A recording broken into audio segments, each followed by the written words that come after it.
Alright guys, welcome back to another Omnia video where we are about to look into Jegran'S kit and see what it is that he may or may not be bringing to JP Omnia. Now, the information that I'm going to be reading off and we're going to talk about, I don't think it has entirely every single thing that we are wanting to know about Jegran'S. I think that there is some stuff missing. I believe it's some percentages may be missing, but maybe the data miners either did not have access to it or not access to it, but maybe they just couldn't find any extra things about him. So if by chance they do find something later on, I will update you guys and I will post it down in a pinned comment, and I will post a community post letting everybody know that, hey, this is what the data miners found if they do find something extra. So but yeah, as always, if you do enjoy the video, make sure to hit that like button, subscribe for future content, and shout out to the dissidiaoperaomnia,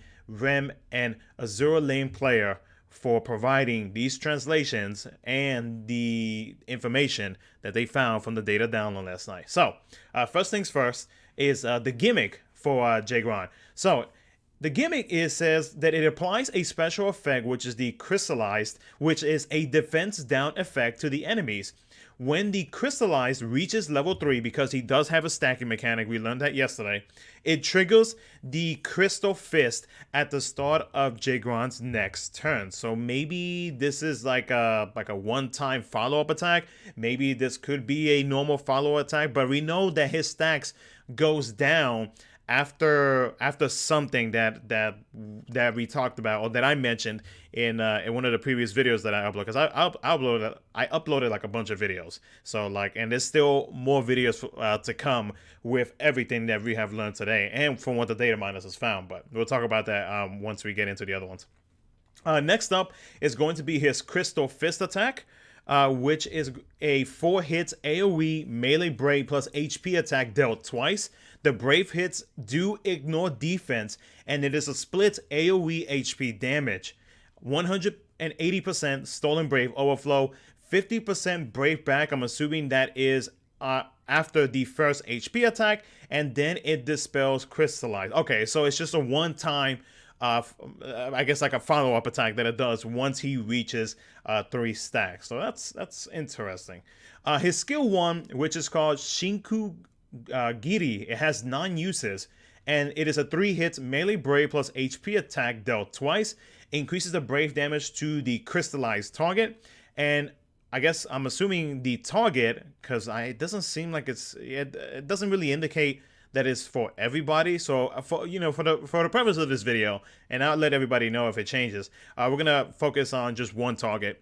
The one target does get the 1 level of the crystallized debuff, which again, it has a max stacks of 3. His skill 2, Blade Boomerang, 9 uses. It is a 6 hit AoE melee brave plus HP attack, and it is a split AoE HP attack with a 1.6 brave damage multiplier increase against a single target, which is about 60% brave potency increase on a single target is what it normally is. 150% stolen brave overflow, and it gives him a 6-turn buff called the Commander's Tactics, which increases his self-attack and max brave up. The target again also receives a 1 level of the crystallized debuff, or I guess adds to the stack if you have already used like either his skill 1. But it seems like based off of just reading these 2 things right here, it looks like starting off with the skill 2 is the safe bet to get that extra attack up and max brave up. His EX, Crystallized End, it has a normal recast speed. It is a 5 hit AoE melee brave attack plus a single target HP attack dealt twice with a 60% brave potency increase on a single target, 180% stolen brave overflow, 50% splash HP damage. He gives himself a 6-turn buff, Power of a New Order, which gives him another increase to his attack, max brave, overflow up, and brave cannot fall under 10% of his max brave. Okay, so he kind of has like a mini Iroha type of kit in his in this buff from his EX ability. Okay, well, I guess we can take that. And then the targets get a 2-level crystallized with a max of 3. Oh, okay. Okay, so I wonder if like I just seeing that makes me think, okay, maybe if I pair him up with Selfie, could we increase the? I mean, obviously the EX from Selfie's EX ability will increase the recast speed. So maybe her and Jegran would be a pretty good combo to try to get that follow up, depending on how, of course, how strong that follow up is on the enemies, and of course, like, depending on the enemy, what are we facing up against, etc., etc. His LD ability, which is called Punishment, it has 4 uses, and it is a 4 hits melee brave plus HP attack dealt 3 times. The brave hits ignore defense, nice. 180% stolen brave overflow, 20% brave refund in between, and then a 50% splash HP damage. Okay, that sounds pretty good. All target. Oh, okay. So there you go. Okay, so the LD makes it so all targets get that 1 level of that stacking mechanic, and then the current target gets a 3 level of the stacking mechanic. So what that would mean, I'm guessing it's whichever one that you choose, that you're targeting. Like if you're facing 3 enemies and you choose the center one will get 3 levels, and the other 2 will get 1 level. Okay, so that means that with his skill, his EX and his skill 1 and skill 2 only focuses on 1 target. So that's kind of a bummer. But at the same time, though, his Crystal Fist, which is the follow-up, is an AoE attack, so it's not too bad. But from what I can tell already so far, he seems like a selfish DPS unit. Let's see. He gives himself a 12-turn buff, another buff, called the Kingdom's Ambition. Increases his self-brave and HP damage up, overflow up, and a rainbow chance on the Crystal Fist. Okay, which we'll get into that Crystal Fist here in just a second. Yeah, it's looking like he's a selfish DPS character. Because so far he's not providing any type of like any auras or anything like that, or just anything in general to the party. It's all about him. His BT weapon. It's a 15 hits AoE Brave plus HP attack, splits AoE HP damage, Brave cap increase to 11,998, Brave cap increase plus 100% up to 199,998. Okay. His BT effect for 6 turns.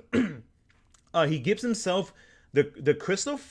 The Crystal Fist will not dispel, and when attacking crystallized targets, it triggers the rainbow. Oh, okay. Okay.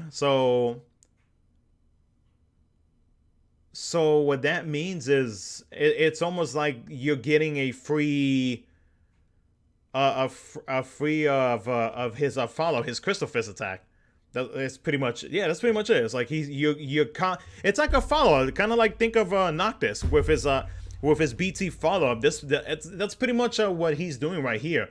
He's doing what Noctis does. It's from what I'm understanding, is that he is doing follow-ups, I guess, after he moves or whatever. And then when attacking crystallized targets, it does trigger the rainbow. Okay. So that means that he will be doing, and the whole trigger rainbow thing is pretty much what Setzer has with his LD ability. So he will basically be capping on Brave damage the entire time that he is using his Crystal Fist follow-up whenever you have his BT effect active. The party receives a medium attack up, Brave damage cap increase 20% up to 11,998, and a stolen Brave overflow up increase as well. Okay, so now we finally get something from his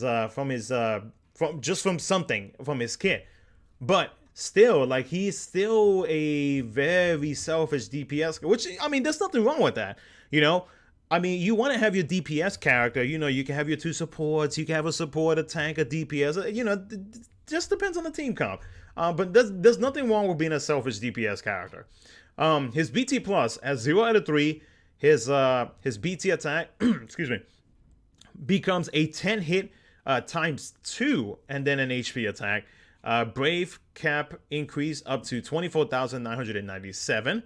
And then his HP cap increased by 400% up to 500k pretty much. Okay, so he could cap at 1 million pretty much. At 1 out of 3, you get an extra turn during the BT phase. 2 out of 3, the BT effect upgrade, he gets a increase to the attack effect, and maybe that might be for the party. Yeah, I'm assuming that's for the party. So yeah, attack increase effect, and then the brave damage cap 30%, totaling 50% up to 14,498. Okay. So so that actually stacks up on top. Okay, so a 50% total up to 4,000. Yeah, 14,498. And then at 3 out of 3, which I know you can barely see it. I'm gonna have to adjust that here in just a bit. At 3 out of 3, he pretty much gets that BT attack. So you have access to 2 of his BT effects. And then a quick note, which you can't see it on the screen right now, but the rainbow is pretty much SSLD buff effect, where the brave hits will do cap damage. So yeah, so immediately, again, like he's looking like a selfish DPS character. He's hardly or barely providing anything to the party, aside from just some follow-ups, and that's pretty much it. Like, it doesn't seem like he gets any free ability uses, so I wonder if his HP attack counts as a trigger, or excuse me, yeah, as a trigger, or if it counts towards the stacking mechanic for Crystal Fist, so that way, we don't always have to use his skill 1 or skill 2. I mean, obviously EX is free, but we have to build that up. And then LD, I mean, that's a whole different story. That's why I feel like there's still some things that maybe the data miners have not found, or maybe they did find everything. I don't know. We're gonna have to find out as we get closer and closer to his initial release, which we should see a showcase tomorrow night for his entire kit. And then that way we'll have a better understanding of like exactly what he does. But for what I can tell from these little notes here, he has a follow-up. You have to build up the stacks up to 3 for you to trigger that AoE follow-up attack, or Crystal Fist, or whatever. And then like he's a straight up selfish DPS character, and his BT effect basically just gives him constant follow-ups of that crystal attack. And the party gets a little something, but nothing crazy. So but I mean, okay. I mean, the thing is though, like, I already have a lot of units that do a good amount of follow-ups, and so I'm questioning if like I should consider pulling for him or not, because like I have other units that does follow-ups. I have units that also provide some type of benefit to the party via like ores or something, or buffs. And like to see Jegran'S not doing too much is kind of like, I mean, like, yeah, if he does numbers and everything great, but like outside of that, it's just like, I don't know. Do I need another DPS character in my roster? Could I be okay without him? I don't know. Could I be okay with Justice LD? I think I'll be just fine with Justice LD. But that lovely that BT effect would be nice to have for the continuous follow-up attacks. But I don't know. Let me know what you guys think. Let me know how you would feel if you was in my position, where you have characters that already do follow-ups that may or may not provide party auras or party buffs, etc., etc. Let me know what you guys think. I'm curious to see what you guys think, and let me know how you guys feel about his kit so far. And again, if there is anything brand new that gets added onto this information from the data miners, I will make sure to post it up in a pinned comment on this video and let everybody know in a community post. So other than that though, that's gonna be it. Like, subscribe, do all that good stuff. And expect a few more videos on everybody else that's getting a rework LD, etc., etc. So take care, and I will catch you guys here in just a bit.